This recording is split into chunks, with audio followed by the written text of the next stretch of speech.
Good afternoon students. अब देखिए हम basic concept of chemistry chapter discuss कर रहे थे और उस चैप्टर में हमने थोड़ा सा पोर्शन जो था कवर किया था। मैंने आपको ये बताया था पहले कि केमिस्ट्री की हमारी लाइफ के अंदर, डे टू डे लाइफ के अंदर क्या यूजेस हैं, हम कैसे यूज करते हैं बेटा उसे, और कहाँ पे हर एक जगह पे केमिस्ट्री एप्लीकेबल होती है। उन सारी बातों के बारे में हमने डिस्कस किया था अपने प्रीवियस लेक्चर्स में। मैंने आपको 2 लेक्चर्स बना के दे चुके हैं and this is the third lecture of some basic concept of chemistry, जो 11th क्लास का फर्स्ट चैप्टर है। अब देखिए इस चैप्टर में आज जो चीजें हम पढ़ेंगे, जो हम डिस्कस करेंगे, यहाँ पे जो डिस्कशन होगी हमारी, वो कुछ पर्टिकुलर और सम बेसिक कंसेप्ट को लेके होगी। हमने लास्ट लेक्चर में सब बेसिक यूनिट्स और फंडामेंटल यूनिट्स के बारे में पढ़ा था। हम उन्हीं यूनिट्स को आगे डिफाइन करेंगे, पढ़ेंगे बेटा, और ये देखेंगे किस तरीके से ड्राइव यूनिट होती हैं। वैसे तो हमने बेसिक यूनिट के बारे में सारा कुछ पढ़ लिया था। There were 7 fundamental units which we have discussed in the previous lecture. जो भी हमने प्रीवियस लेक्चर में डिस्कस किया था वो 7 फंडामेंटल यूनिट्स थी बेटा। अब हम डिस्कस करते हैं, आज से स्टार्ट करते हैं हम लोग ड्राइव्ड यूनिट क्या होती है। देखिए फिर लेट्स स्टार्ट टुडेज लेक्चर। तो ड्राइव्ड यूनिट की बात करें बेटा हम लोग, derived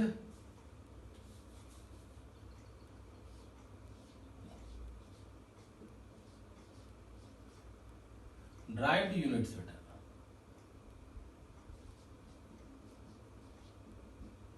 If we talk about derived units, तो what does it means? इसका मतलब क्या है? derived unit का मतलब होता है कि which we can derive from some other basic quantity और basic unit। अगर हम किसी basic unit का यूज करके कोई और यूनिट निकाल रहे हैं और उसमें एक से ज्यादा यूनिट मर्ज है, बेसिक यूनिट जो है वो एक से ज्यादा मर्ज है, तो उनको हम ड्राइव्ड यूनिट कहते हैं। मैं एग्जांपल के साथ आपको क्लियर करूंगा इस चीज को कि ड्राइव यूनिट होती क्या है। देखो बेटा, अगर हम बात करते हैं यहाँ पे, वी टॉक अबाउट स्पीड, बहुत सिंपल सी केस है बेटा। स्पीड आप सब जानते हैं, स्पीड क्या होता है। Speed is basically that is distance upon time. Distance upon time को हम स्पीड बोलते हैं बेटा। अब जो डिस्टेंस है दैट इज अ यूनिट, ये हम लेंथ में मेजर करते हैं और टाइम को हम सेकेंड्स में मेजर करते हैं। ओके, अब देखो लेंथ की यूनिट क्या होती है बेटा, इट मे बी मीटर, और टाइम की सेकेंड, तो इस स्पीड की यूनिट क्या आ गई, मीटर पर सेकेंड। अब देखिए ये जो स्पीड है, it's a combination of 2 basic units. ये बेसिक यूनिट के 2 का कॉम्बिनेशन है। ये मीटर जो शो किया बेटा वो लेंथ का है, एंड जो सेकंड शो कर रहा हूं बेटा वो टाइम का। तो हमने जब 7 फंडामेंटल यूनिट्स पढ़ी थी तो उनमें ये 2 बेसिक यूनिट पढ़ी थी, लेंथ और टाइम। ओके बेटा, तो अब देखो अगर हम 2 यूनिट्स को यूज करके कोई तीसरी यूनिट ड्राइव कर रहे हैं तो such type of units are known as derived unit. अब ये एक एग्जांपल है स्पीड का, हम और एग्जांपल कंसीडर कर सकते हैं बेटा इस केस में। देखिए और एग्जांपल क्या देंगे यहाँ पे, स्पीड के बाद if you talk about force, तो बेसिकली फोर्स क्या होती है, force is mass into acceleration.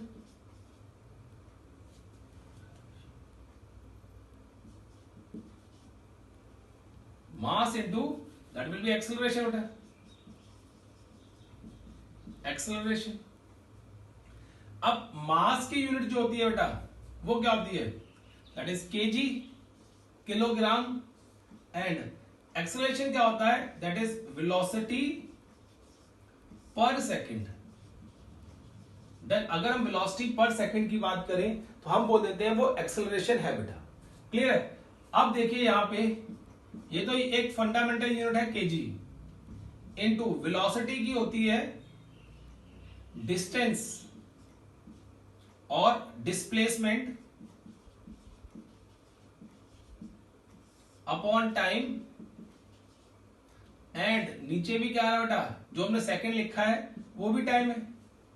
अगर हम इसको सॉल्व करेंगे तो क्या मिल जाएगा, केजी इनटू डिस्प्लेसमेंट मतलब लेंथ, एंड नीचे हो जाएगा टाइम का square. Then we got kg meter per second square. This is also a derived unit. ये भी क्या है बेटा, एक derived unit है. इस तरीके से देखो, मैंने आपको दो एग्जांपल दिए जहां पे मैंने आपको ये शो कर दिया कि हमारे पास derived unit होती क्या है. Derived units are those units which are derived from the fundamental और basic unit. जो fundamental और basic unit से derive हो बेटा, उनको हम derived units कहते हैं. जैसे kg एक बेसिक यूनिट है, मीटर लेंथ की एक बेसिक यूनिट है, एंड टाइम ये बेसिक यूनिट है. तो ये तीन यूनिट्स को मिला के आपको एक यूनिट मिली है, and that is KG metre per second square, which is a unit of force बेटा. क्लियर? तो इस तरीके से हम ड्राइव यूनिट ड्राइव करते हैं. अब देखो एक और एग्जांपल ले लेते हैं, दैट इज प्रेशर. प्रेशर क्या होता है हमारे पास, is equal to force upon area. Force upon area. Now you can put the unit of force this, that is kg into meter into per second square upon area की unit क्या होगी, length का square बेटा. Length का square मतलब metre square. Here we have cancellation and then we can write kg per meter per second square. तो ये जो प्रेशर है बेटा, ये भी क्या है, एक ड्राइव्ड यूनिट का कंसेप्ट है. मतलब जो इसकी यूनिट आएगी that is also a derived unit. वो भी एक ड्राइव्ड यूनिट है जो कि हमने फंडामेंटल यूनिट्स में से ड्राइव की है बेटा. तो ये देखिए कुछ सिंपल से केसेस होते हैं. There are so many quantities like density. आप खुद चेक कर सकते हो, आप मुझे बताना करके बेटा सॉल्व करके क्वेश्चन की इनकी ड्राइव यूनिट क्या होंगी. डेंसिटी, वॉल्यूम, एक डेंसिटी आ गया बेटा, वॉल्यूम आ गया, इनकी आपको ड्राइव यूनिट क्या मिलेंगी. डन. तो वो आप चेक करके बताना मुझे what will be the drive unit of these two physical quantities बेटा. ये दो फिजिकल क्वांटिटीज की ड्राइव यूनिट क्या होती है. क्लियर है बेटा. तो ये हमारे पास केस था ड्राइव्ड यूनिट्स का. अब देखिए ड्राइव यूनिट्स का केस बहुत सिंपल है और बहुत ज्यादा यूज नहीं होता है बेटा. ये फिजिक्स में हम बहुत डिटेल में पढ़ते हैं तो वहां पे यूज होता है, केमिस्ट्री में इतना यूज नहीं है. लेकिन फिर भी आपको ये पता होना चाहिए कि ड्राइव यूनिट होती क्या है और किस तरीके से हम बेसिक यूनिट को शो कर सकते हैं कि बेसिक यूनिट का यूज होके ये पर्टिकुलर यूनिट्स ड्राइव हुई है बेटा. क्लियर है केस. अब इसके आगे हम पढ़ेंगे प्रीफिक्सेस, जो कि बहुत इंपॉर्टेंट है इन केस ऑफ केमिस्ट्री बेटा. केमिस्ट्री के केस के अंदर प्रीफिक्सेस जो हम यूज करेंगे बेटा, that are very very important. Prefixes, अगर आपसे कोई बोले प्रीफिक्सेस होते क्या हैं, तो आप क्या कहते हो बेटा. प्रीफिक्सेस होते हैं, हिंदी में हम इन्हें उपसर्ग कह देते हैं और पंजाबी में अगेतर. ओके, हिंदी में क्या कहते हैं हम लोग इनको, उपसर्ग, एंड पंजाबी में अगेतर. जो वर्ड किसी पर्टिकुलर वर्ड से आगे लग जाए that is known as prefix. जो वर्ड किसी भी पर्टिकुलर वर्ड से आगे लग जाए that is known as prefix. अब यहां पे प्रीफिक्स लिखने का रीजन क्या है, व्हाई वी राइट या why we make you understand what are prefixes, क्या होते हैं. देखो बेटा, किसी भी नंबर को लिखने के लिए कई बार हमें बहुत ज्यादा लंबी फिगर लिखनी पड़ती है and we want to reduce that figure into small size, और हम अपना टाइम बचाना चाहते हैं. So as we have given some prefixes by which we can easily write a big number into a small one. We can easily convert a big number into a small one. Okay, so that is why we generally use prefixes बेटा. अब देखो prefixes में क्या use करते हैं बेटा, ये ध्यान से सुनना आप. सबसे पहला जो केस आता है बेटा प्रीफिक्स में, that is 1 deci which is equal to 10 raised to power minus 1, और d से रिप्रेजेंट करते हैं बेटा इसको. 1 senti that is 10 raised to power minus 2, और सी से रिप्रेजेंट करते हैं बेटा. 1 मिली 10 रेज टू पावर माइनस 3, और स्मॉल m से शो कर देते हैं बेटा. 1 micro that is 10 raise to power minus 6, और म्यू से शो करते हैं बेटा. 1 nano 10 raise to power minus 9, and n से शो करते हैं बेटा. 1 पीको 10⁻⁻12 और हम पीछे शो कर देते हैं 1 फेम्टो 10⁻⁻15 और इसको F से शो कर देते हैं 1 एटो 10⁻⁻18 and generally we show it by A. Done बेटा। तो ये देखो ये कुछ केसेस आते हैं जहां पे हम बहुत सारी चीजों का यूज कर सकते हैं बेटा। अब देखो मैं आपको क्या बता रहा था, मैंने आपको बताया था कोई भी बड़ा नंबर लिखा हो और उसको हम स्मॉल में कैसे कन्वर्ट कर सकते हैं। ठीक है बेटा, जैसे सपोज करो हमें कोई नंबर दे रखा है बेटा, मैं इन प्रीफिक्स का यूज करके आपको बताऊंगा कि क्या फायदा है इन प्रीफिक्सेस का बेटा। देखो सपोज करो we are given with 0.1 2 3 4 5 6 7 8 9 okay 2 suppose करो ये नंबर दे रखा है हमें 0.1 0.000 ये आपका कितनी जीरो है 1 2 3 4 5 6 7 8 एंड दिस डिजिट इज 9। तो अब हम इस बड़े नंबर की जगह दिस होल नंबर जो दे रखा है बेटा, और सपोज करो उन्होंने लगा रखा है यहां पे दैट इज मीटर, ये इन्होंने लगा दी मीटर। ठीक है, अब मैं इस नंबर को सिंपली बेटा ऐसे लिख सकता हूं 9.2 pm 9.2 पिकोमीटर। देखिए कितना टाइम बच गया और कैलकुलेशन कितनी इजी हो जाएंगी इससे। Clear, 9.2 picometre. अगर आप इसको इलेबोरेट करना चाहते हो बेटा तो इलेबोरेट भी कर सकते हो, कैसे 9.2 इंटू 10⁻⁻9 मीटर। ये आ गया बेटा, क्लियर है केस। तो इस तरीके से हम क्या करते हैं, किसी भी बड़े नंबर को छोटे में कन्वर्ट कर सकते हैं with the help of prefixes. देखो ये फायदा है, आंसर पिकोमीटर में आ जाए, क्योंकि इतने जीरो के साथ आप कैलकुलेशन करोगे तो डेफिनेटली कुछ ना कुछ गलती होने के चांसेस रहते हैं। अगर आप सिंपली ऐसे नंबर को यूज करोगे तो वहां पे गलती होने के चांसेस कम होंगे। That is why we use prefixes. हम चाहते हैं कि एक्यूरेसी ज्यादा आए और मिनिमम एरर हो, तो उसके लिए हमने क्या किया, इन प्रीफिक्सेस को यूज किया बेटा, और उसके बाद हमारी जो कैलकुलेशन थी वो बहुत इजी हो गई, हमें सॉल्व करना आसान हो गया। देन अब ये तो प्रीफिक्सेस थे जब आपकी वैल्यू 1 से कम हो। ये प्रीफिक्सेस तब यूज करते हैं when your value is lesser than 1। 1 से लेस आए तो आप क्या करते हो बेटा, ये सारे प्रीफिक्सेस यूज करते हो। If we have value greater than 1, अगर 1 या 10 से ज्यादा आए तो हम कौन से प्रीफिक्स यूज करेंगे बेटा, ये देखो हम बात करते हैं उन प्रीफिक्सेस की बेटा। तो हम कहते हैं उन प्रीफिक्सेस के बारे में कि क्या आएंगे। देखो वो भी प्रीफिक्स है और ये भी प्रीफिक्स है, दोनों हम पहले ही लगाते हैं। डन। अब देखो बेटा, अब हम उन प्रीफिक्स की बात करें तो टॉक अबाउट प्रीफिक्सेस।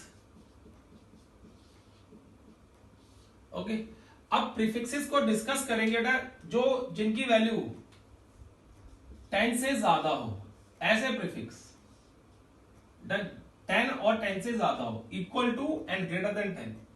तो पहला आता है बेटा 1 डेका 10⁻1 DA लिख देते हैं बेटा। ओके, फिर आता है 1 हेक्टो 10⁻2 H लिख देते हैं। फिर आता है 1 किलो 10⁻3 K लिख देते हैं बेटा। फिर आता है 1 मेगा 10⁻6 कैपिटल M लिखते हैं।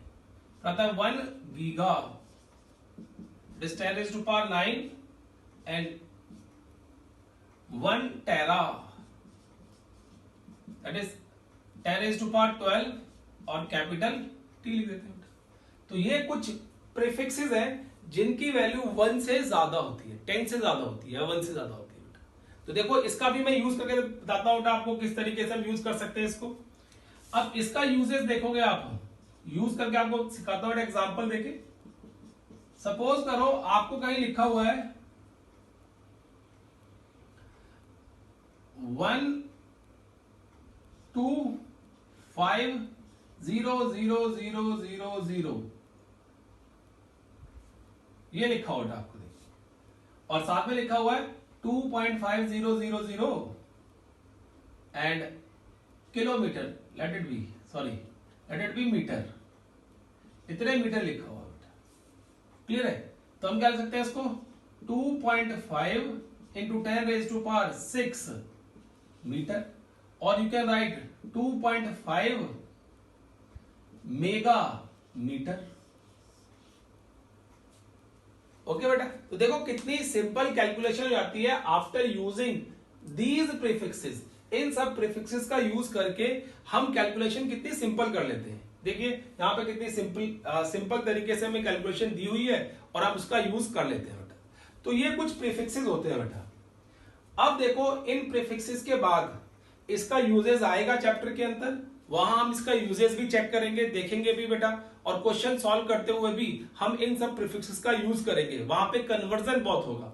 तो अब कन्वर्जन की बात करते हैं कि एक दूसरे में किस तरीके से हम कन्वर्ट कर सकते हैं इन प्रीफिक्सेस को बेटा। ओके, और बहुत सारी फिजिकल क्वांटिटी और बेसिक यूनिट जो हमने पढ़ी है, लेंथ की, मास की, वॉल्यूम की, डेंसिटी की, उनमें उनको हम किस किस यूनिट्स के अंदर कैलकुलेट कर सकते हैं, वो भी चेक करते हैं बेटा। चलो अब देखते हैं हम लोग इसके बाद यूनिट कन्वर्जन और various unit for simple physical quantity. एक सिंपल फिजिकल क्वांटिटी के लिए हम कौन कौन सी यूनिट यूज कर सकते हैं। अब देखिए बेटा, यहां पे सबसे पहला जो केस दे रखा है मैंने, जो मैं शो करूंगा आपको, that is mass and weight. अब देखिए अगर आप केमिस्ट्री की बात करो तो हम मास और वेट के कंसेप्ट में बहुत ज्यादा इन्वॉल्व नहीं होते, हम इनको एक ही मानते हैं बेटा। Either you can say its mass और you can say its weight. But अगर हम फिजिक्स की बात करें बेटा, तो हम क्या कहते हैं कि मास क्या है बेटा, basically it is the amount of matter present, और mass present in a substance. किसी भी सब्सटेंस के अंदर कितना mass, amount of substance, amount of matter और mass present in a substance, that is mass बेटा। वो क्या होता है, मास होता है। एंड वेट क्या होता है, it's a force of gravity on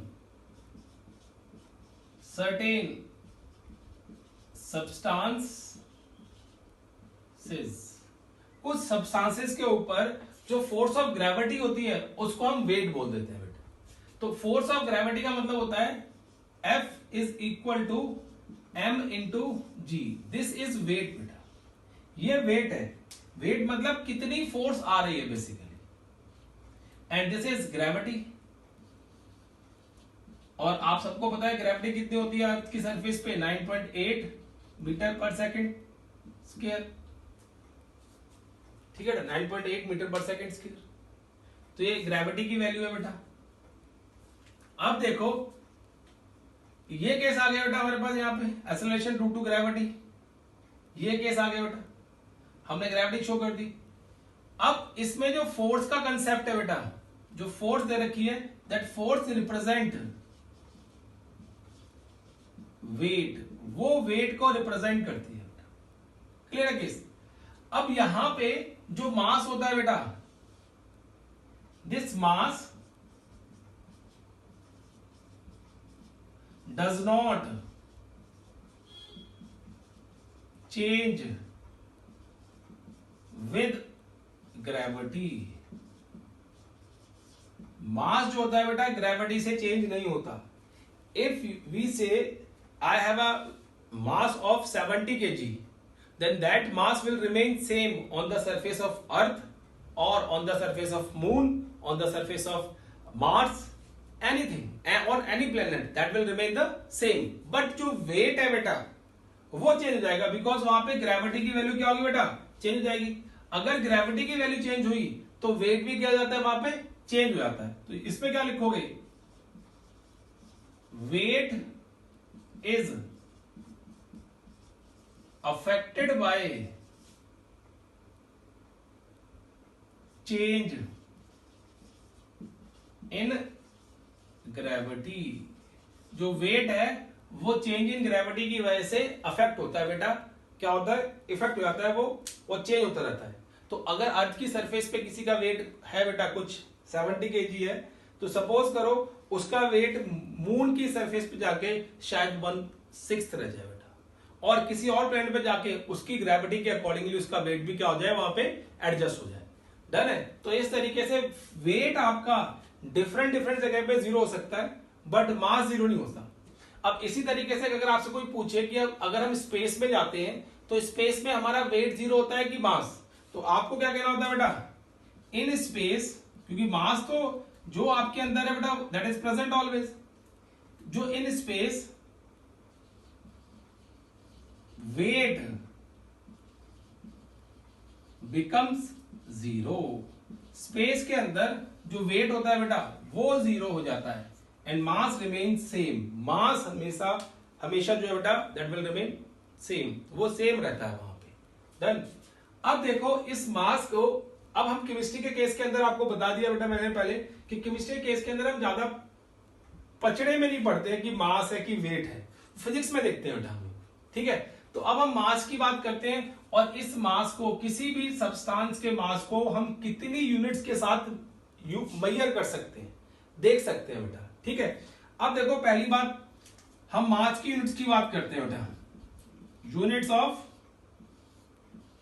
मास, मास की हमारे पास कितनी यूनिट्स आएंगी बेटा। If you talk about the units of mass, तो देखो सबसे पहली यूनिट है किलोग्राम। ये एक ऐसी यूनिट है मास की जिसमें किलो प्रीफिक्स यूज किया गया बेटा, प्रीफिक्स यूज किया गया, क्लियर, याद रखना, किलोग्राम मास की एक ऐसी यूनिट है जिसमें प्रीफिक्स यूज किया गया बेटा, क्लियर है। दूसरी यूनिट होती है बेटा मास की, दैट इज पाउंड, ठीक है। थर्ड यूनिट होती है बेटा इसकी, दैट इज तोला। देन किलोग्राम, पाउंड एंड तोला, ये बहुत फेमस यूनिट है तीनों की तीनों बेटा। अब देखो इनमें आपस में क्या रिलेशन होता है और किस तरीके से आप कन्वर्जन करोगे इनकी, वो भी हम चेक करेंगे बेटा। देखो यहां पे अब हम बात करते हैं kilogram. 1 kilogram, that is 1 kilogram is equal to 10⁻³ gram, ठीक है ना। और जो ग्राम का सिंबल होता है बेटा that is g, it's not GM, somewhere in the books they write gm, that is wrong, the correct symbol of gram is g बेटा, वो g है। डन। अब देखिए किलोग्राम का कैसा गया, अब 1 पाउंड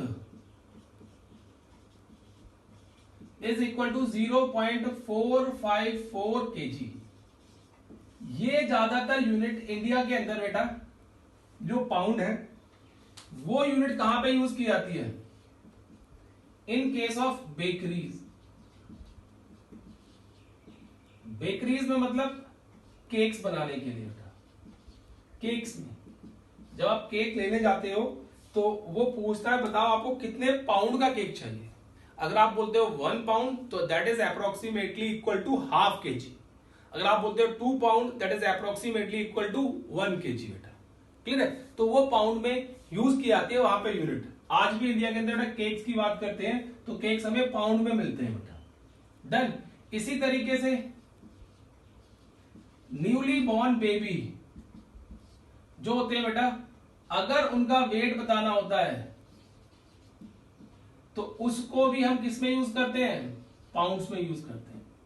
डॉक्टर्स कहते हैं 8 पाउंड का बेबी है, 8 पाउंड्स का बेबी है, which is approximately equal to 4 kg का बेबी है, अप्रोक्सीमेटली इक्वल टू 4 kg बेटा। देखो मैं फिर बोल रहा हूं approximately equal to 4 kg, approx में बेटा ये। तो ऐसी दो जगह पे हम क्या करते हैं बेटा, पाउंड का यूज करते हैं। एक तो बेकरीज में केक को मेजर करने के लिए पाउंड यूज किया जाता है, और बेबीज के न्यूली बॉर्न बेबीज जो होते हैं उनका जो वेट डॉक्टर बताते हैं जनरली वो पाउंड में बताते हैं बेटा। ज्यादातर ये पाउंड वाली यूनिट जो है बेटा वो वेस्टर्न साइड पे चलती है, अमेरिका, लंदन, ब्रिटिश, इस तरफ बहुत चलती है बेटा पाउंड, क्लियर है। हम लोग जनरली जो यूज करते हैं दैट इज किलोग्राम हम यूज करते हैं बेटा, क्लियर है। अब देखिए तीसरी आती है 1 तोला। और this 1 tola is equal to 10 grams. आजकल 1 तोला जो होता है बेटा वो 10 ग्राम के बराबर है। आजकल जो है सिनेरियो उसमें 1 तोला जो होता है बेटा वो 10 ग्राम के बराबर है। पहले एक ग्रेन यूज किया जाता था और उस ग्रेन के 10 ग्रेन के वेट को हम 1 तोला बोलते थे बेटा। अब वो ग्रेन यूज नहीं करते हम लोग, और उस टाइम पे देखो मैं रेड से मेंशन कर रहा हूं, प्रीवियस टाइम पे मतलब हमारे 70s 80s में जब हम 1 तोला यूज करते थे बेटा, तो 1 तोले का मतलब होता था अप्रोक्सीमेटली दिस 11.66 ग्राम, ठीक है बेटा। बट नाउअडेज आजकल हम क्या यूज कर रहे हैं, nowadays this is the conversion. Nowadays 1 tola is equal to 10 grams fix कर दिया बेटा उन्होंने, क्लियर है। तो ये केस आ गया हमारे पास मास का बेटा।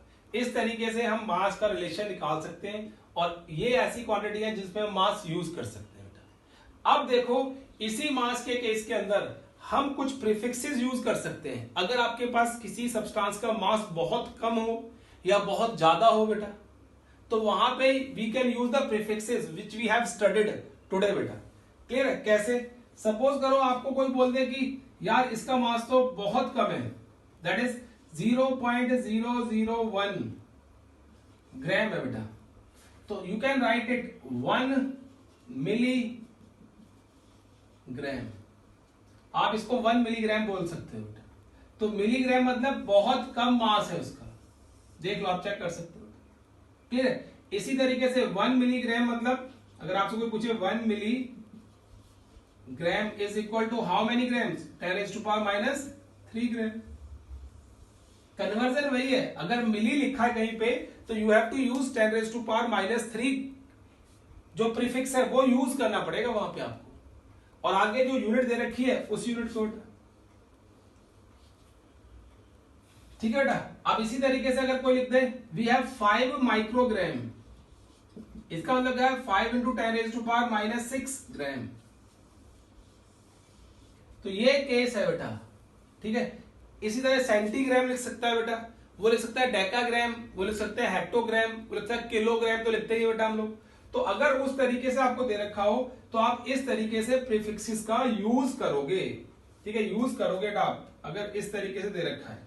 और कन्वर्जन कई बार क्वेश्चंस में बेटा माइक्रोग्राम दे रखा होता है और आपको बाकी सारे ग्राम जो मास दे रखे होते हैं दे आर इन ग्राम, तो आप कन्वर्जन केस के अंदर क्या करोगे, माइक्रो डालोगे बेटा, और इसको इस तरीके से कन्वर्ट करने के बाद then you use this value in the formula. ये वाली वैल्यू आप क्या करोगे बेटा, फिर फॉर्मूले के अंदर यूज करोगे।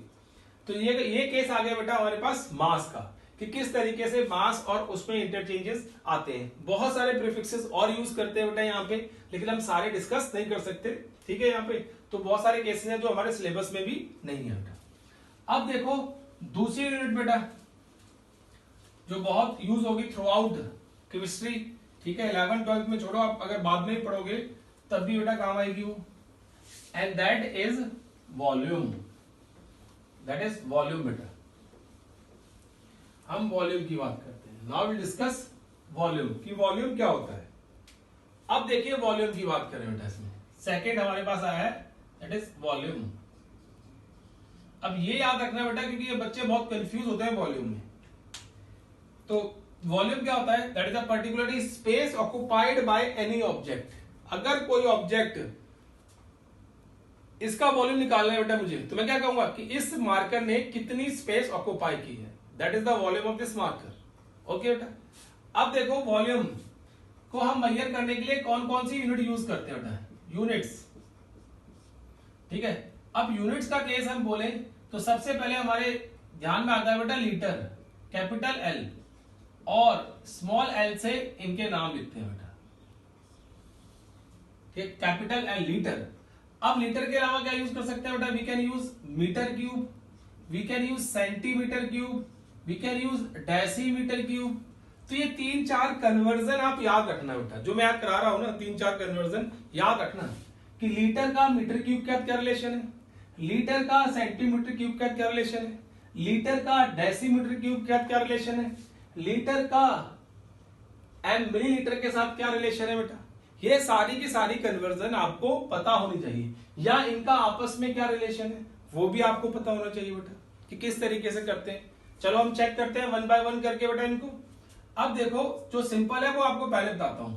1 litre is equal to 1000 ml। देखो बेटा कई बच्चे, फिर आपको देखो करेक्शन कर रहा हूं, बहुत छोटी छोटी बातों की करेक्शन कर रहा हूं यहाँ पे मैं आपको, कि कई बच्चे ml को ऐसे लिखते हैं, विच इज एब्सोल्युटली रॉन्ग, गलत है बेटा। लीटर का सिंबल कैपिटल एल होता है, कई टीचर्स भी लिखते हैं वो भी गलत लिखते हैं। लीटर का सिंबल कैपिटल एल है बेटा, तो कैपिटल एल के अकॉर्डिंगली आप कैपिटल एल डालोगे वहां पे। M is prefix that is millilitre बेटा, एंड एल इज यूनिट। अब देखो 1 लीटर है 1000 मिलीलीटर बेटा, 1 लीटर में 1000 मिलीलीटर होते हैं। अब क्या करते हैं देखो इसमें, नेक्स्ट पढ़ते हैं बेटा, 1 लीटर में कितने सेंटीमीटर क्यूब होंगे बेटा? क्लियर है? 1 लीटर में कितने सेंटीमीटर क्यूब होंगे? तो इसमें क्या होगा? 1000 सेंटीमीटर क्यूब होंगे इसमें। कैसे आएंगे वो आपको बताऊंगा अभी मैं। And 1 litre has how many metre cube बेटा? तो you can write 10 raised to power minus 3 metre cube. And 1 litre is equal to how many decimetre cube? तो you have to write 1 decimetre cube बेटा। Clear है? तो देखो हमने कितनी metre cube में कन्वर्ट कर दिया, सेंटीमीटर क्यूब में कर दिया, डेसीमीटर क्यूब और एमएल, चारों में हमने कन्वर्जन कर दिया लीटर की। अब देखो बेटा कि अगर आप कन्वर्जन कोई भूलने लगो ना कभी भी, ये मीटर वाली लेंथ वाली कन्वर्जन, तो इसको याद रखना बहुत आसान है बेटा। कैसे? आपको पता है कि 1 सेंटीमीटर लेंथ अप्रोक्सीमेटली इतनी होती है बेटा। क्लियर है? केस ये कितनी लेंथ है बेटा? 1 सेंटीमीटर। अगर आप 1 सेंटीमीटर लेंथ वाला कोई भी क्यूब बनाते हो जिसकी लेंथ ब्रेथ और हाइट 1 सेंटीमीटर है बेटा, ये बना लिया हमने। क्लियर है? जिसकी लेंथ ब्रेथ और हाइट 1 सेंटीमीटर है, और आप क्या करते हो, इसके अंदर वाटर पोर करते हो बेटा, तो क्या इस क्यूब के अंदर, इतने से क्यूब के अंदर 1 लीटर पानी आ पाएगा बेटा? नहीं आएगा ना, बहुत कम वाटर आएगा बेटा इसके अंदर। इसके अंदर क्या होगा? बहुत कम वाटर होगा बेटा। कितना वाटर आएगा वो हम चेक कर सकते हैं बेटा यहां से, क्योंकि इस क्यूब का वॉल्यूम कितना है? 1 सेंटीमीटर क्यूब। और इससे कितना वाटर आएगा बेटा? देखो वो हम कहते हैं 1000 सेंटीमीटर क्यूब हैज 1 लीटर। अगर 1000 सेंटीमीटर क्यूब होंगे बेटा तो 1 लीटर पानी आएगा। तो इसका मतलब क्या हो गया? 1 centimetre cube is equal to 10 raised to power minus 3 litre. 1 centimetre cube में 10 raised to power minus 3 litre होते हैं बेटा। क्लियर है केस? तो ये आ गया। तो इस तरीके से आप देख सकते हो कि 1 सेंटीमीटर का क्यूब बनाएंगे तो उसमें 1 लीटर पानी नहीं आएगा, उसमें बहुत कम वाटर आएगा। तो 1 लीटर कितने में आएगा? तो आप सोच सकते हो 10 सेंटीमीटर का हम बना के देखें, तो 10 सेंटीमीटर का क्यूब देखो इतना होगा, कम से कम ये लेंथ पर 10 सेंटीमीटर होगी। अब जब इसका क्यूब बनाओगे 10 में, definitely you will have 1 litre of water. तो उसके अंदर आपको 1 लीटर का वाटर मिल जाएगा। 10 सेंटीमीटर अगर आप एक्यूरेटली मेजर करके बनाओगे तो डेफिनेटली उसके अंदर 1 लीटर वाटर ही आएगा बेटा। क्लियर? तो थोड़ा सा उससे आइडिया रखो बेटा। क्लियर है? इसी तरीके से 1 मीटर कितना होता है बेटा? It may be equal to the length of this board, this is 1 metre. अगर मैं इस इतनी लेंथ की, ब्रेथ का, हाइट का क्यूब बनाऊंगा बेटा एक, तो क्या उसमें 1 लीटर पानी आएगा? नहीं आएगा ना। That will have how many litre?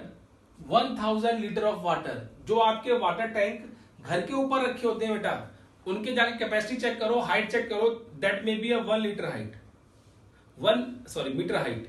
Done. और उसके अंदर 1000 लीटर या 500 लीटर वाटर आता है बेटा। लेकिन यहां पे मीटर की बात कर रहे हैं बेटा हम लोग, तो 1 मीटर क्यूब के अंदर, 1 मीटर क्यूब के अंदर you will have 1000 litre of water. ये कन्वर्जन है बेटा जो आपको याद रखनी है। डन। अब देखो ये तो मैंने आपको सिखा दिया लीटर का केस सारे के सारे। अब बात करता हूं बेटा इनकी आपस में कन्वर्जन कैसे करेंगे। आपस में मतलब आपको पता है, देखो 1 metre is equal to 100 centimetre. अगर आपसे कोई पूछे 1 मीटर क्यूब में, तो आप क्या करोगे? you can do 1 meter into 1 meter into 1 meter is equal to 100 centimeter into 100 centimeter into 100 centimeter. This is 1 meter cube is equal to 10 raised to power 6 centimeter cube. This is the relation. Okay बेटा, देखो कितनी easily हम find out कर सकते हैं relation. किसी भी चीज को क्रैम करने की कोई जरूरत नहीं है. जस्ट पे अटेंशन एंड उसे सीखने की कोशिश करो बेटा. क्लियर है? तो देखो इस तरीके से हमने मीटर और सेंटीमीटर में रिलेशन निकाल दिया बेटा. अब इसी तरीके से मैं मीटर और डेसीमीटर में रिलेशन निकालता हूं बेटा. 1 decimetre is equal 10 raise to power -1 metre. ठीक है बेटा. अब देखो 1 decimetre into 1 decimetre into 1 decimetre, क्योंकि हमें डेसीमीटर क्यूब बनाना है बेटा. यहाँ पे क्या है 10 raise to power -1 metre, 10 raise to power -1 metre into 10 raise to power -1 metre. अब क्या होगा देखो बेटा, यहाँ पे it will have 1 decimetre cube is equal to 10 raise to power -3 metre cube बेटा. ये आ गया case.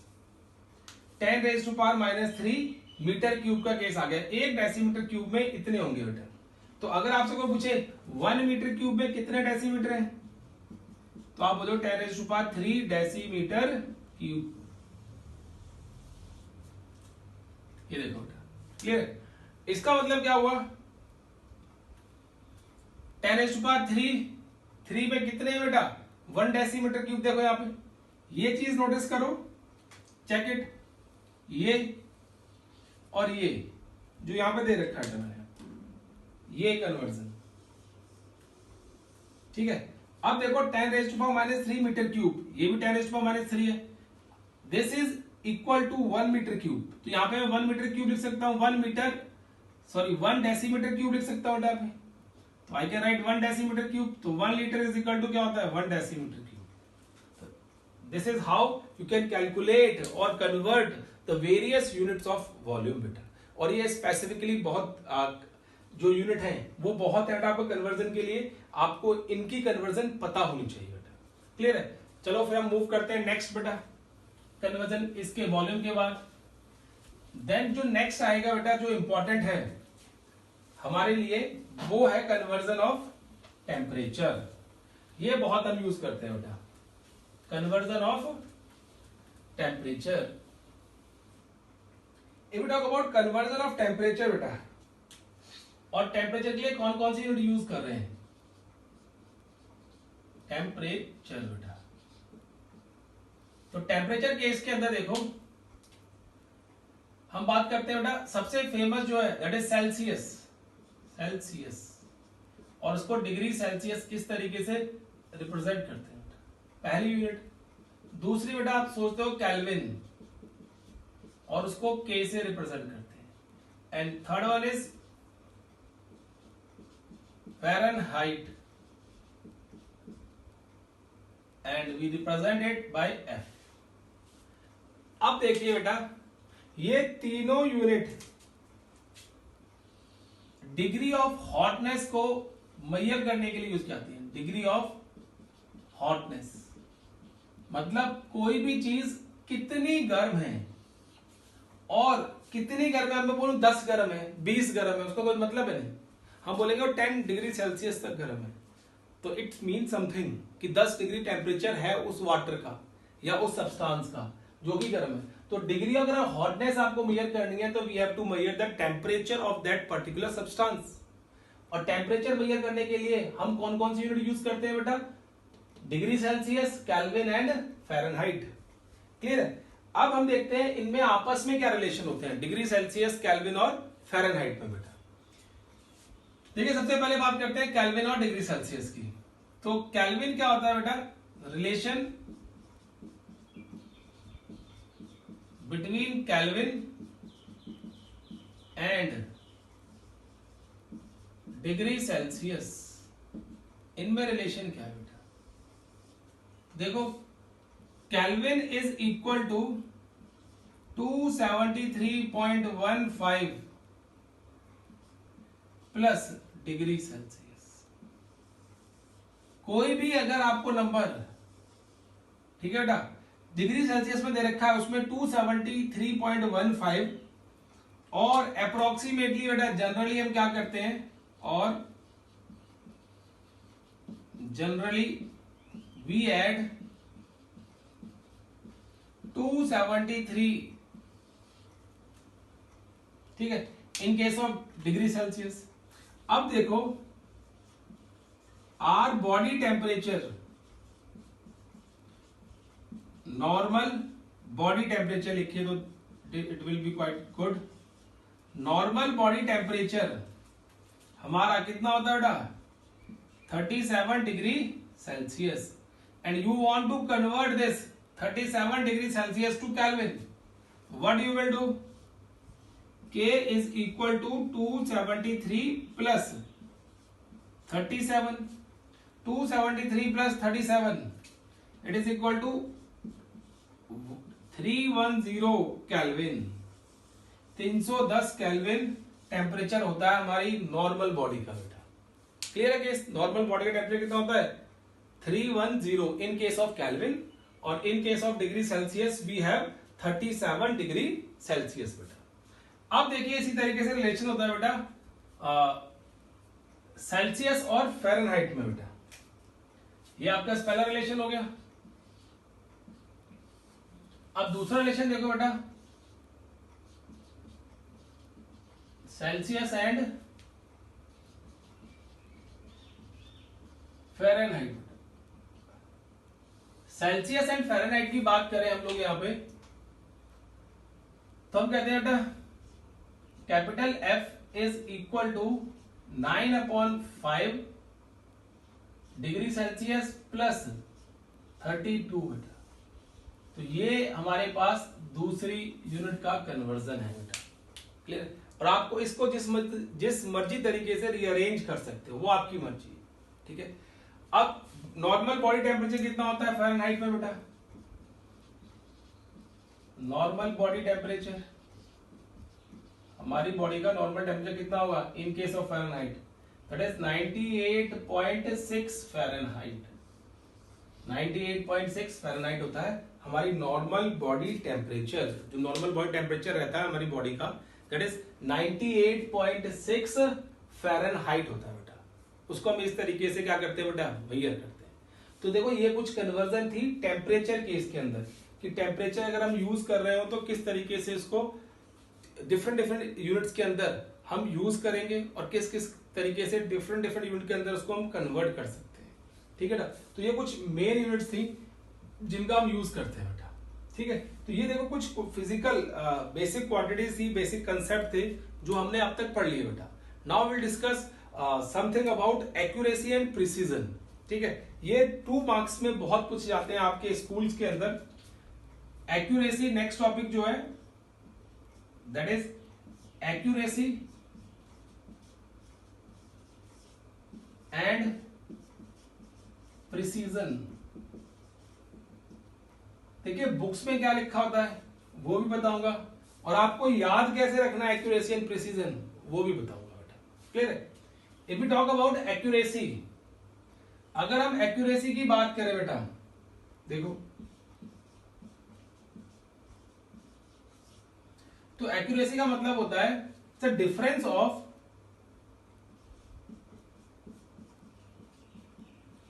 Experimental value minus mean of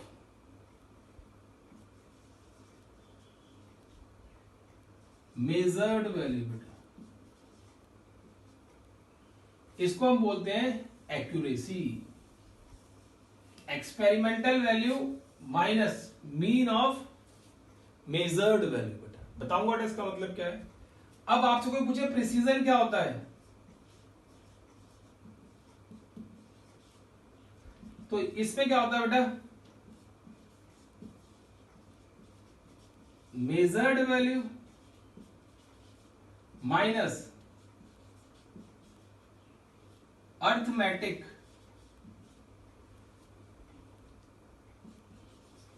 mean of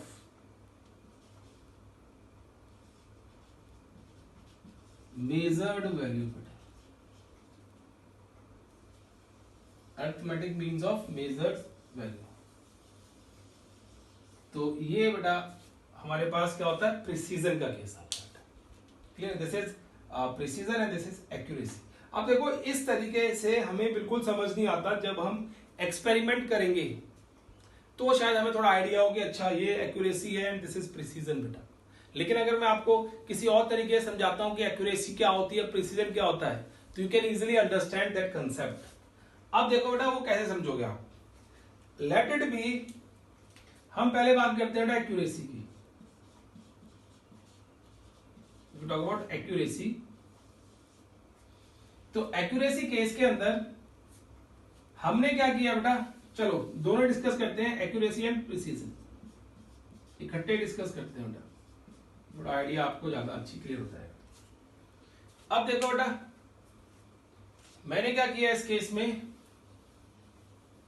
accuracy और प्रिसीजन के केस में क्या करता हूं बेटा, सबसे पहले इन दोनों चीजों को डिफाइन करने से पहले या इनके बारे में समझने से पहले आपको एक ट्रू वैल्यू पता होनी चाहिए बेटा। किसी भी चीज की क्या पता होनी चाहिए, ट्रू वैल्यू। ठीक है, ट्रू वैल्यू का मतलब होता है एक्चुअल में उस एक्सपेरिमेंट की एक्चुअल वैल्यू क्या होती है। जैसे अगर मैं बात करूं बेटा, यहां पे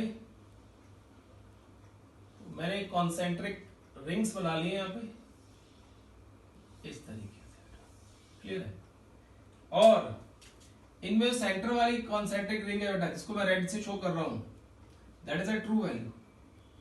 अगर कोई अपना एरो यहां पे हिट करता है बेटा, तो मतलब क्या होगा, वो ट्रू वैल्यू देगा बेटा। क्लियर है। अब मैंने क्या किया देखो, ए बी एंड सी तीन स्टूडेंट कंसीडर कर लिए and I have given 4 arrows to each student। हर एक स्टूडेंट को I have given how many arrows? 4। Done. अब पहले A ने इस पे एरो हिट करना शुरू किया बेटा, ऐसे दूर से, इतनी पास से नहीं करेंगे, दूर से एरो हिट करेंगे इसके ऊपर। और जब एरो हिट करेंगे, A वाले ने जो एरो हिट किया बेटा, देखो उसका जो एरो आगे लगा वो यहां पे लग गया बेटा, और जहां पे एरो लगेगा मैं ए लिख दूंगा बेटा। फिर दूसरा हिट किया इसने, वो इसका फिर यहां पे लग गया बेटा। फिर तीसरा हिट किया बेटा इसने, फिर उसका यहां पे लग गया। फिर चौथा हिट किया बेटा इसने, फिर उसका ये यहां पे, ये ए का एरो लग गया बेटा। क्लियर है। Now will talk about B. अब बी की बारी आई बेटा, बी ने हिट किया, क्या हुआ बेटा, वो यहां पे लग गया। अब दूसरा बी ने हिट किया बेटा, वो अंदर चला गया। अब तीसरा बी ने हिट किया बेटा, वो यहां पे लग गया। और चौथा बी ने हिट किया बेटा एरो, वो यहां पे लग गया, ये आ गया बेटा। Now will talk about C बेटा। अब सी ने क्या किया, पहला एरो गया and it hits over here. Second arrow मारा बेटा उसने, वो यहां पे लग गया। थर्ड एरो मारा बेटा उसने, वो यहां पे लग गया। फोर्थ एरो मारा बेटा उसने, वो यहां पे लग गया। क्लियर है। तो ये देखो, ये डिफरेंट डिफरेंट एरो मिल रहे हैं। अब हम क्या कहते हैं बेटा, देखो यहां पे हम क्या कंक्लूजन ड्रॉ करेंगे regarding A, regarding B and regarding C. What conclusion we will draw from here बेटा, क्या कंक्लूजन ड्रॉ होगा, देखो ए के बारे में बात करें, वी टॉक अबाउट ए, तो ए के लिए कंक्लूजन क्या है बेटा, इसकी एक्सपेरिमेंटल वैल्यू जो है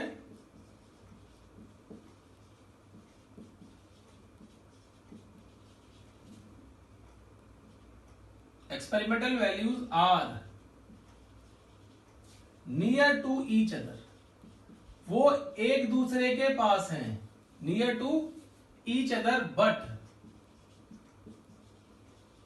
they are not close to true value। लेकिन true value के close नहीं है। अगर आपको ऐसा कोई एक्सपेरिमेंट कर रहे हो बेटा, जैसे आप वॉल्यूमेट्रिक टाइट्रेशन करते हो, वॉल्यूमेट्रिक टाइट्रेशन के अंदर हम क्या करते हैं, कितना वॉल्यूम किसी भी एसिड या बेस का यूज हो रहा है वो निकालते हैं। बार बार 3-4 बार टाइट्रेशन करते हैं, फिर आप लिखते हो कि मेरा 11.1 आया, 11.2 आया, 11.3 आया। अगर आपका वॉल्यूम 11.1, 11.2, 11.3 आ रहा है, एक ही रेंज में आ रहा है, नियर बाय आ रहा है बेटा, तो आप उस एक्सपेरिमेंट को प्रिसाइजली कर रहे हो। You are performing that experiment precisely, मतलब आपकी रीडिंग्स के अंदर बहुत ज्यादा प्रिसीजन है, precision is there but not accuracy,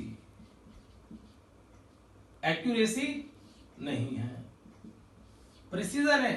अगर आप अपनी एक्सपेरिमेंटल वैल्यू को बार बार रिपीट कर रहे हो बेटा, उसी जगह पे मार रहे हो, उसके आसपास मार रहे हो, एरो हिट कर रहे हो यहां पे, तो आप बोलोगे वहां पे प्रिसीजन है, एक्यूरेसी नहीं है बेटा। एक्यूरेसी का मतलब क्या होगा? When it hits around this red circle, अगर वो रेड सर्कल अराउंड हिट करेगा या उसके अंदर हिट करेगा, that means accuracy, true value के करीब है बेटा, बहुत क्लियर है। तो जो ए था, he is precise, he is very precise but he is not accurate, वो एक्यूरेट नहीं है, प्रिसाइज है। उसने अपनी वैल्यू को रिपीट कर दिया बेटा, एक ही सर्कल में एरो को हिट करके उसने अपनी वैल्यू को रिपीट कर दिया। अब व्हाट अबाउट बी? अगर हम बी की बात करें, देखो बेटा यहां पे, if we talk about B, then we can say in this case कि बी ने क्या किया बेटा, यहां पे experimental values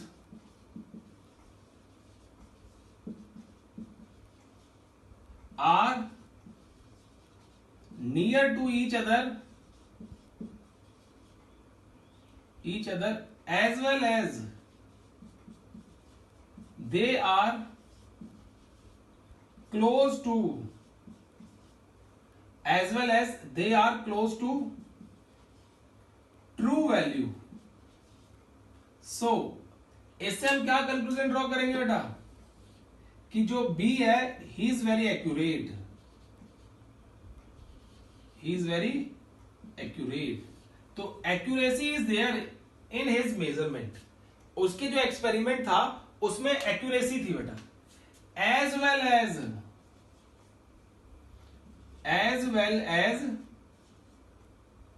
he is precise, वो प्रिसाइज भी है बेटा, हाई लेवल, क्योंकि उसने अपनी एक्सपेरिमेंटल वैल्यू भी तो रिपीट की है। देखो पास में ही आपस में, ये देखो मेरा बी, तो इसकी अपनी वैल्यू भी तो आसपास ही है बेटा। तो जो बी है, he is very accurate as well as very precise. अब व्हाट अबाउट सी बेटा?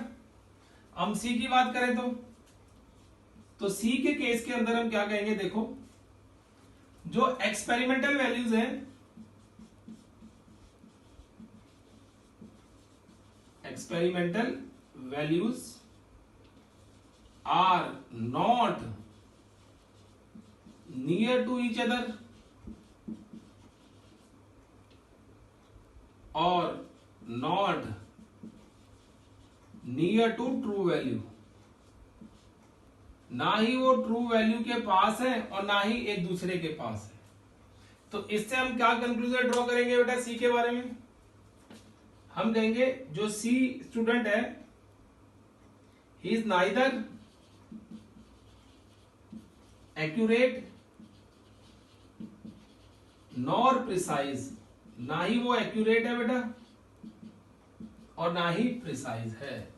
ये होता है बेटा एक्यूरेसी और प्रिसीजन का मतलब, कि कोई भी वैल्यू अगर आपके पास एक्यूरेट आ रही है, प्रिसाइज आ रही है, उसके अकॉर्डिंगली हम बताते हैं बेटा। एक्यूरेसी का मतलब होता है कि आप कितने एक्यूरेटली उस एक्सपेरिमेंट को परफॉर्म कर पा रहे हो। जैसे सपोज करो बेटा आपने 10 ml वन नॉर्मल, 10 ml, आपको एग्जांपल देता हूं केमिस्ट्री का ही, ठीक है। देखो इस केस में आपको बताता हूं बेटा, देखो 10 ml 0.1 मोलर NaOH ले लिया बेटा। अगर आप इसके लिए 10 ml 0.1 मोलर HCl यूज कर रहे हो बेटा, और हो रहा है यूज इसको न्यूट्रलाइज करने के लिए, तो इसका मतलब यू आर वेरी एक्यूरेट, आप बहुत ज्यादा एक्यूरेट हो।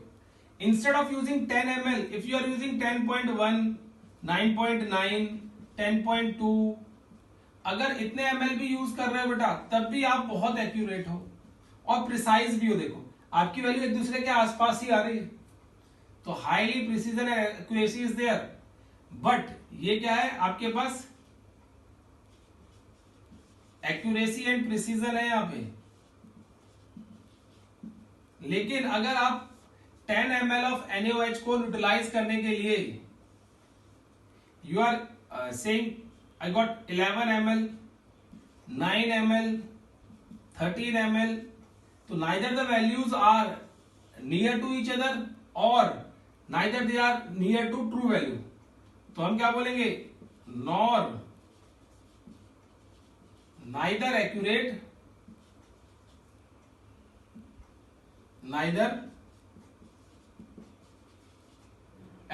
nor प्रिसाइज, ना ही एक्यूरेट है बेटा और ना ही प्रिसाइज है। डन। तो इस तरीके से हम केस डिस्कस करते हैं बेटा। ये केमिस्ट्री का केस है, केमिस्ट्री का एग्जांपल दे दिया, क्योंकि आपको पता है कि अगर दोनों की कंसंट्रेशन सेम है तो दोनों का एन फैक्टर सेम है, और अगर एन फैक्टर सेम है दोनों का तो इसका मतलब दोनों का वॉल्यूम सेम ही यूज होगा बेटा वहां पे। क्लियर है? तो इस तरीके से हम क्या कहते हैं, एक्यूरेसी और प्रिसीजन के बारे में डिस्कशन करते हैं बेटा। ये एक्यूरेसी और प्रिसीजन का केस है। Now we will move further बेटा। अब हम आगे मूव करते हैं। आगे मूव करते बेटा, आप देखो क्या चेक करेंगे इसमें। हम बात करते हैं बेटा सिग्निफिकेंट फिगर्स की। Now talk about significant figure. Okay बेटा, now talk about significant figure. Significant figure क्या होती है?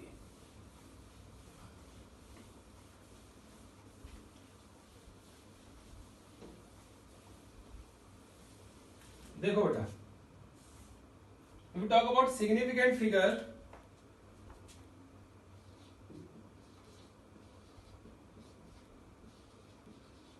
significant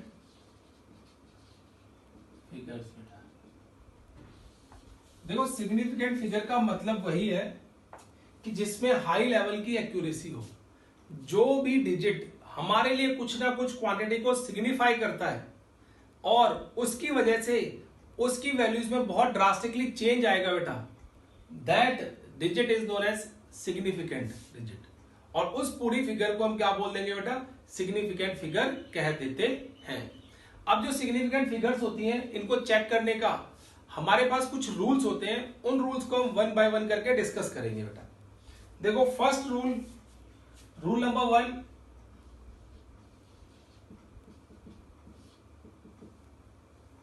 all non-zero numbers are always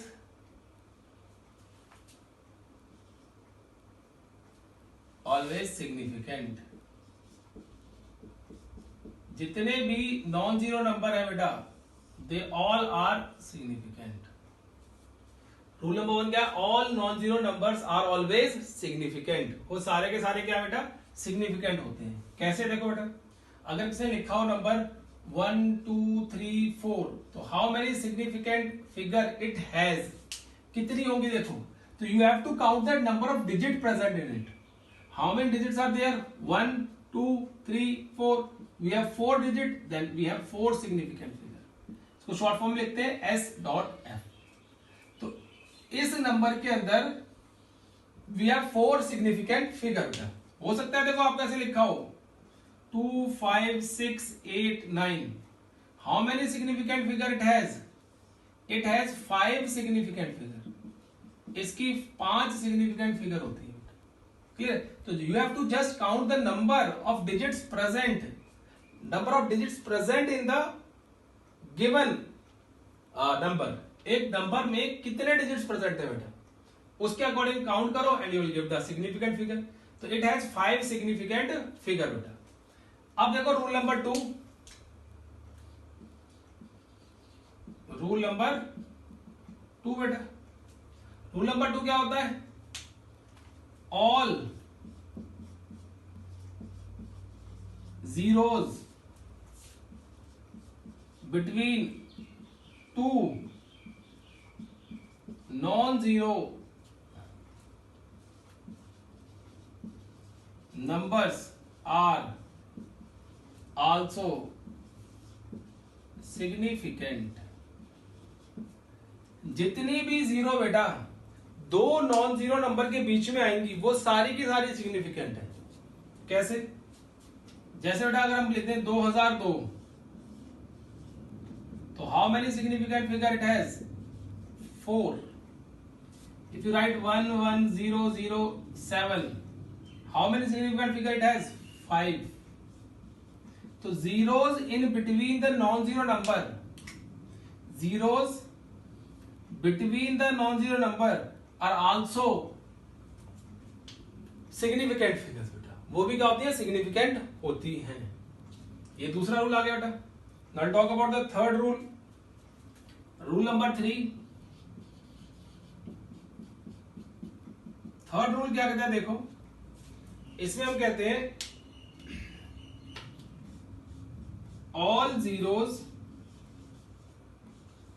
before non zero number और बिफोर डेसिमल पॉइंट,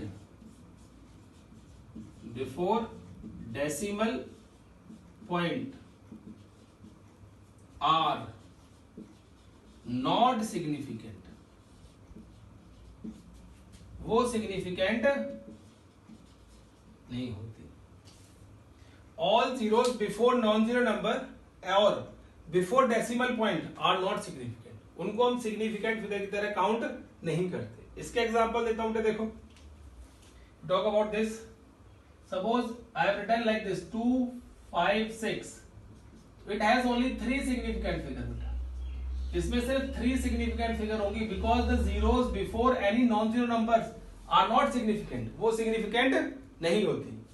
अब इसी तरीके से बेटा ऐसे लिखा हो 0.00256, it has also 3 significant figure। ये जो जीरो है बेटा ये सिग्निफिकेंट नहीं होगी। बिफोर डेसिमल पॉइंट अगर कोई जीरो है तो that zero will not be a significant figure, as a significant figure की तरह काउंट नहीं करेंगे। लेकिन उसके बाद वाली सिग्निफिकेंट होती है नहीं होती है ये हम लेटर डिस्कस करेंगे, लेटर विल डिस्कस। ओके बेटा, क्लियर है केस? तो ये केस आ गया देखो सिग्निफिकेंट फिगर का third. Now rule number 4, rule 4, zeros after decimal point or non-zero number may or may not considered as significant figure. कोई भी जीरो बटा डेसिमल पॉइंट के बाद या किसी नॉन जीरो नंबर के बाद है तो उसको हम सिग्निफिकेंट बोल भी सकते हैं और नहीं भी बोल सकते। देखो कैसे, अब इसके एग्जांपल डिस्कस करते हैं। इसमें ज्यादातर कंफ्यूजन होती है। इफ यू राइट 2500 तो this number has, it may have 2 significant figure, it may have 3 significant figure, it may have 4 significant figure, कितनी भी हो सकती है बेटा। लेकिन अगर आपको ऐसे नंबर लिखा हुआ है तो आप क्या बोलोगे? It has only 2 significant figure.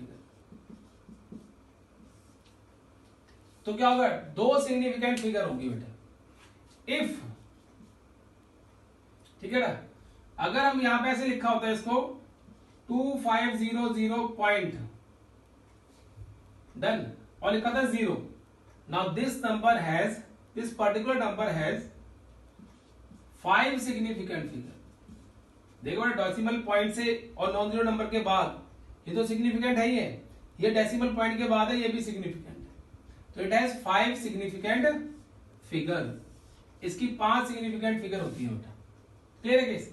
अब देखो थर्ड केस, अगर ऐसे दे रखा हो किसी को तो देखो डेसिमल पॉइंट के बाद तो है और नॉन जीरो पॉइंट के बाद भी है, लेकिन नॉन जीरो पॉइंट के बाद वाली सिग्निफिकेंट होगी और डेसिमल पॉइंट से पहले वाली सिग्निफिकेंट नहीं होगी बेटा। तो इसको क्या लिखेंगे, it has 3 significant figure, 3 significant figure इस केस के अंदर है बेटा। तो जो भी जीरो ट्रेल करती है बेटा किसी भी नॉन जीरो नंबर के बाद और डेसिमल पॉइंट के बाद, दैट मे और मे नॉट बी सिग्निफिकेंट, वो सिग्निफिकेंट हो भी सकती है और नहीं भी हो सकती है बेटा। तो इसका इन नंबर को चेक करने का बेस्ट वे होता है बेटा कि इनको साइंटिफिक नोटेशन में कन्वर्ट कर लो। अब साइंटिफिक नोटेशन में कन्वर्ट करने के बाद जितने डिजिट बच जाएंगे उसके अकॉर्डिंगली बेटा हम क्या करेंगे, सिग्निफिकेंट फिगर बहुत इजीली दे सकते हैं। That scientific notation we will discuss later on बेटा, क्लियर है। तो ये रूल नंबर 4 है बेटा। अब देखो इसमें rule number 5, if you talk about rule number 5,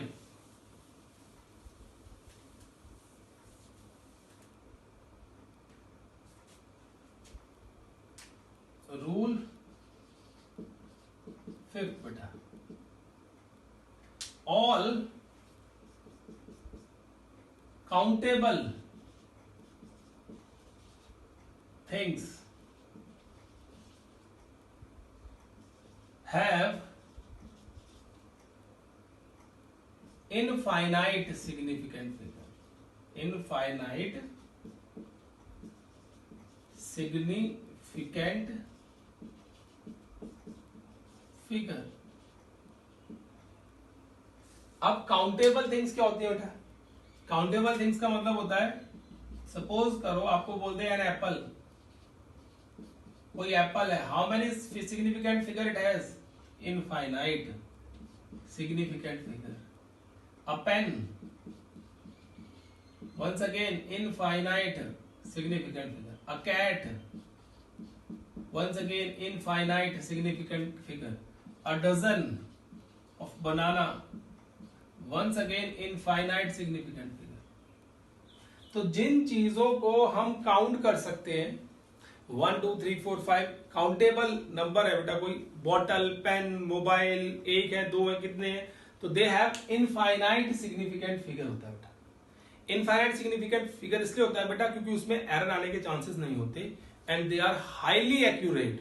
जैसे अगर इफ यू हैव 1 एप्पल, अगर आपके पास 1 एप्पल है तो हम उस एप्पल को इस तरीके से शो करेंगे 1.0000000, जितने जीरो लगे होंगे बेटा वो एक्यूरेट से शो करेंगे।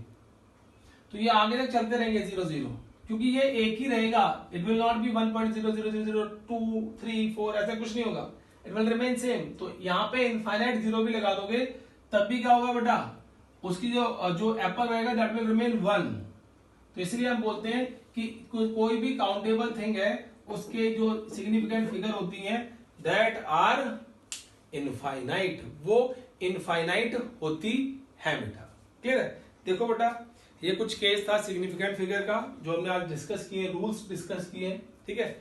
अब इसके आगे का लेक्चर हम जो है कंटिन्यू करेंगे नेक्स्ट लेक्चर में। Till then take care and bye bye बेटा।